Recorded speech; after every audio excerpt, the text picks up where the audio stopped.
All right, the council meeting of May 5th, 2020 is now called to order. Whose turn for the Pledge of Allegiance? Is it Eric?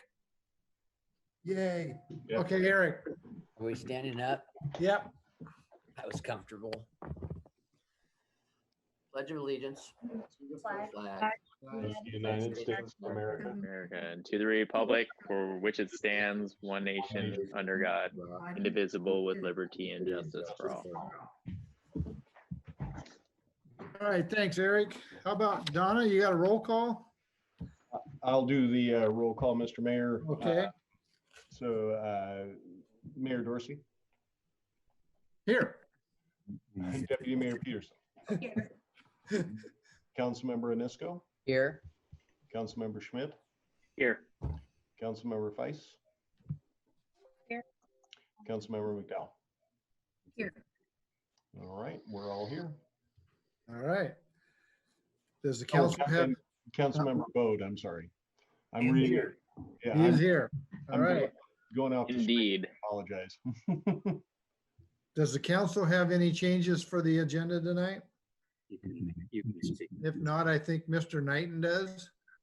I have a couple, Mr. Mayor, and I'll run through those real quick. Initially, we advertised a couple of the items on our agenda because the stay home, stay healthy order was initially supposed to be lifted yesterday.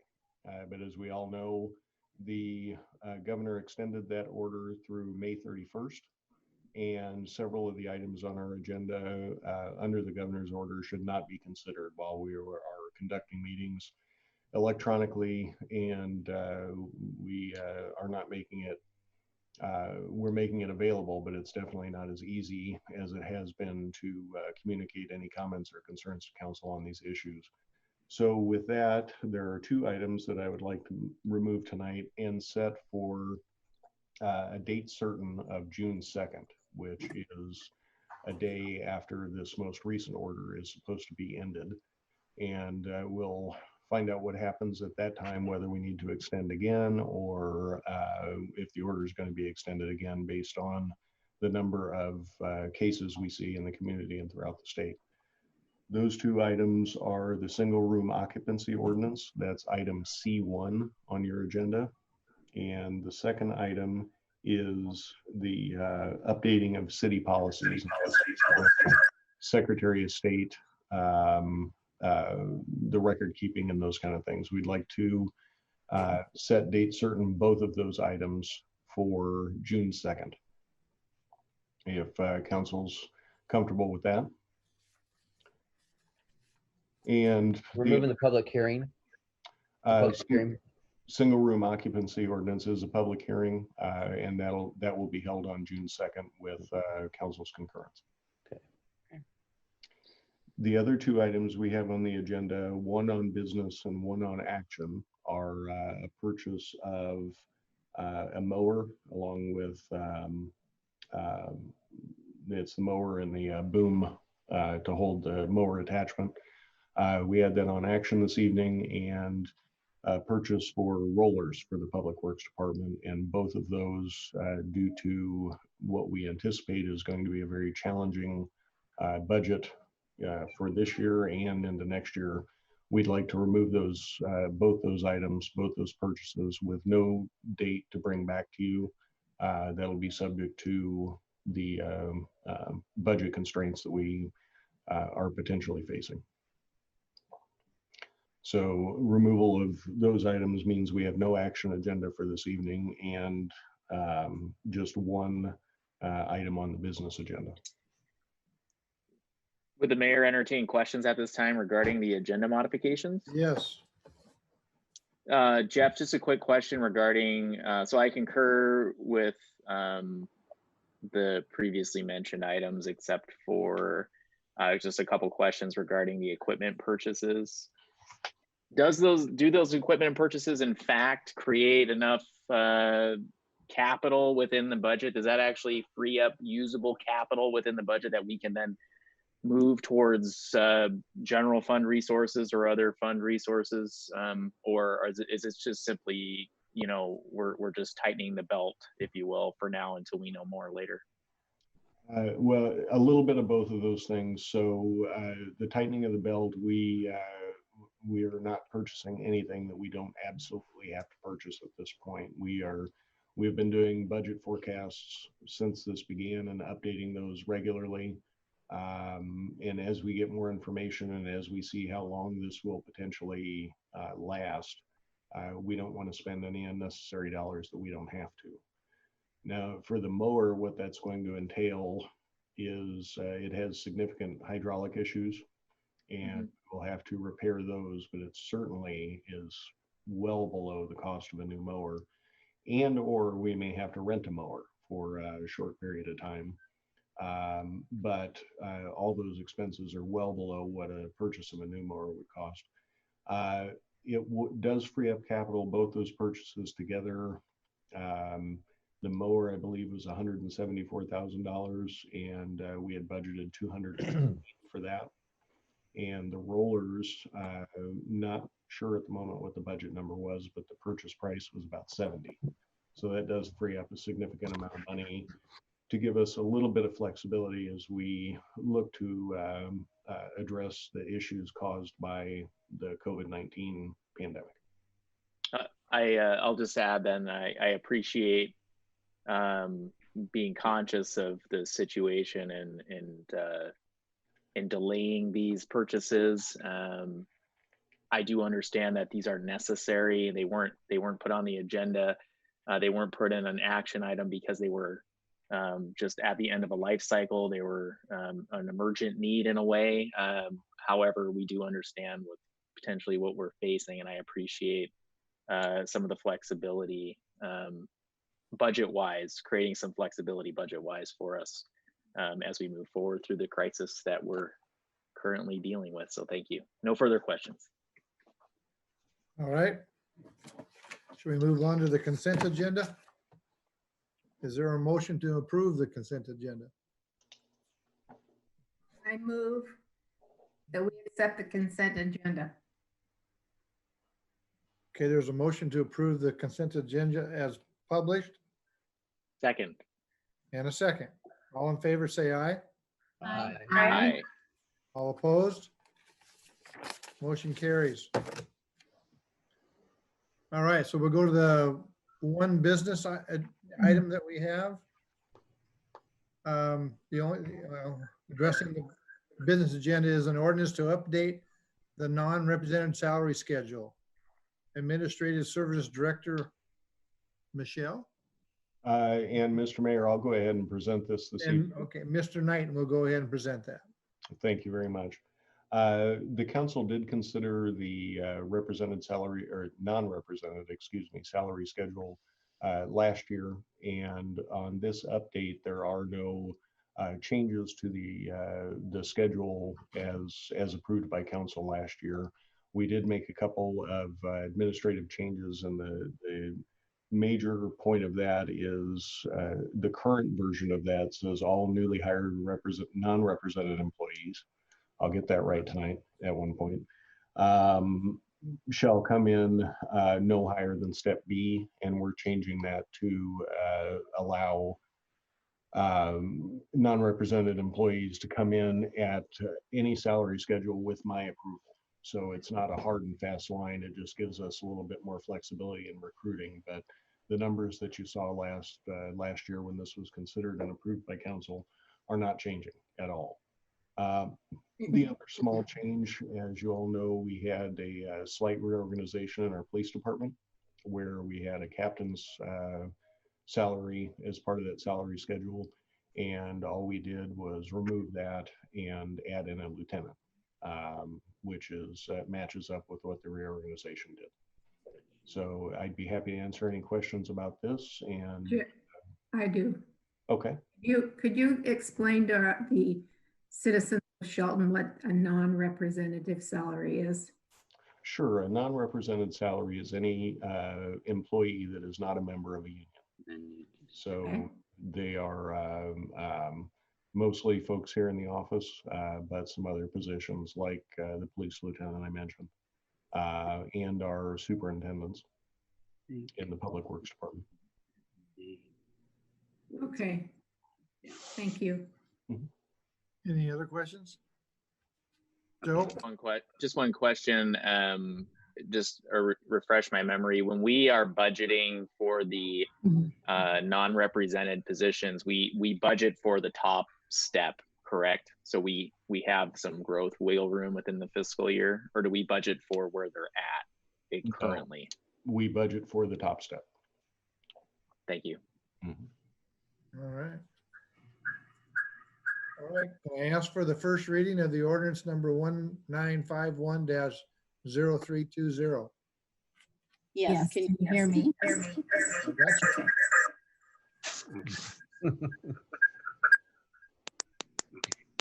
Is that better? You got a mouse in there? Ordinance Recommendation, number Recommendation. 1951-0320. Donna, just Donna. Mute your computer mic. yeah, mute your computer mic and you'll be good.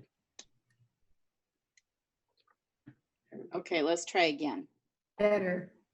Ordinance number 1951-0320.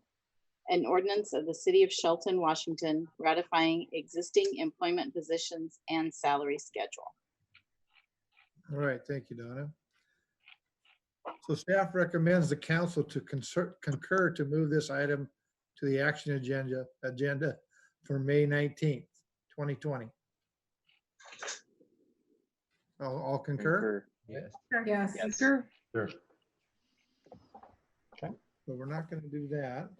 thank you, Mr. Mayor.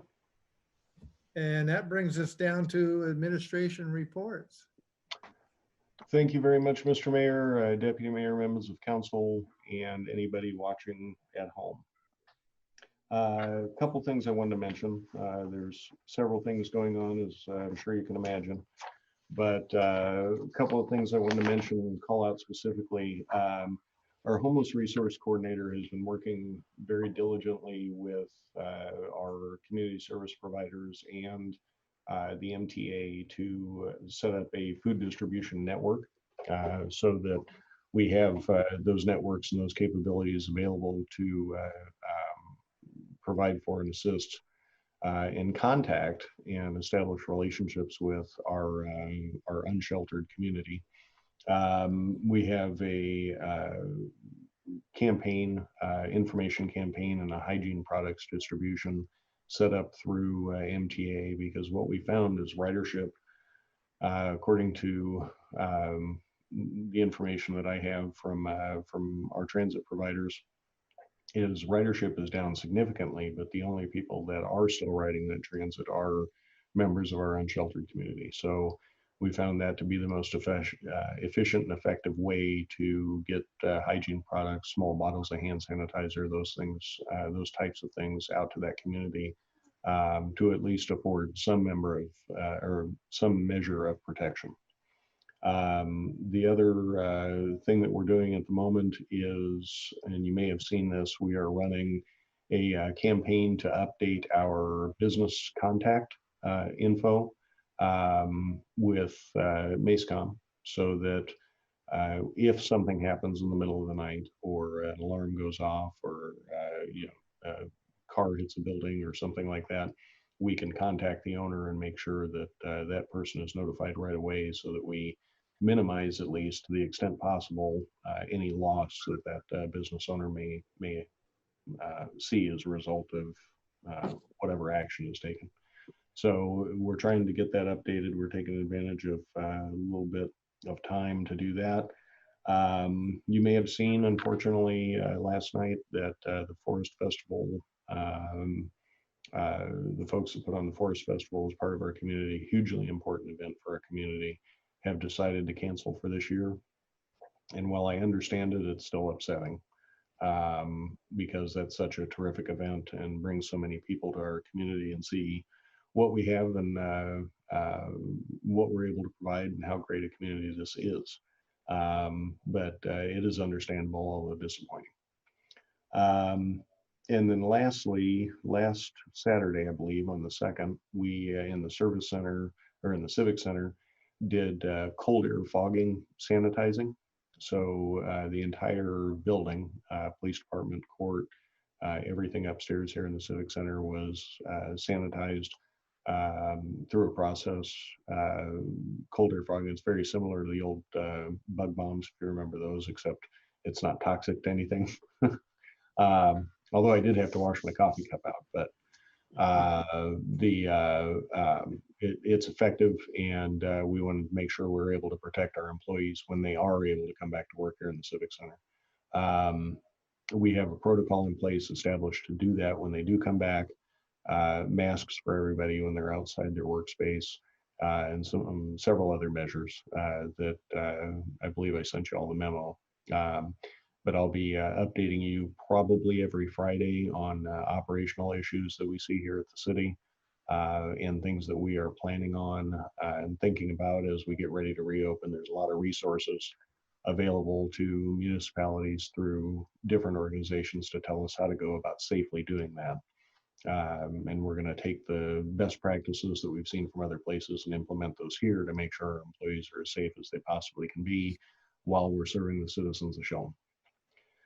That's pretty much all I have.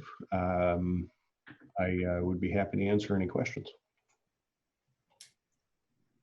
I've got a question. I understand that we've got a lot of work to do, on reopening across the board, especially, not only communicating with our citizens, but also communicating with our business community as well, and making sure that they're also supported along the way.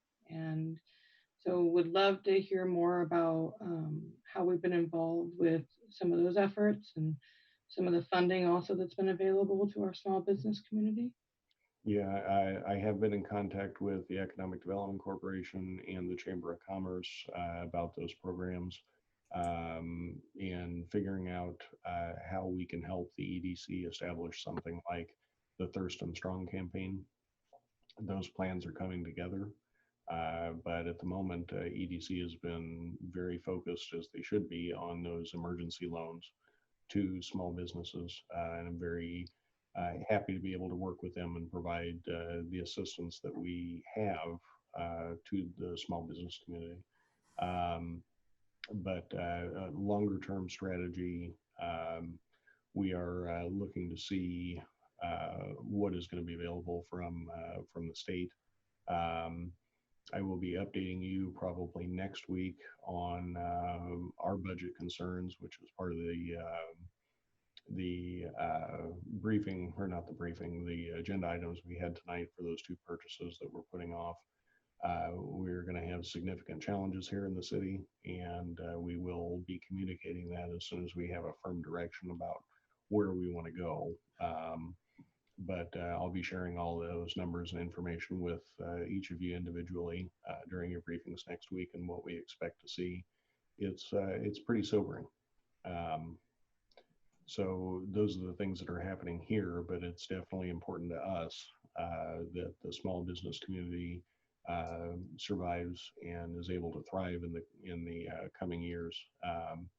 And setting the groundwork for that is going to take a concerted effort among all of our partners, from the EDC to the Chamber to the Public Utility District and the county, and everybody else involved. And it's going to take all of us pulling together as one. Those discussions are happening, and I don't have any firm commitments to roll out to you yet. Thank you for that. And, with all challenging times comes great opportunity as well, and also innovation and how we operate and think about how we serve our communities. So just again, thanks for all of your work, and everyone that also is sitting here, and all of our community members. We've got a lot of pride to continue to roll with. So even though we've got to not have Forest Festival this year, let's make it better next year. So There you go. It's Truth, right? Exactly. It's not how many times you get knocked down, it's how many you get back up. That's right. We will get back up. That's right. Exactly. All right, is there anything else from anybody? If not, our next meeting will be Tuesday, May 19th, 6 o'clock. This meeting is adjourned. Thanks, everyone.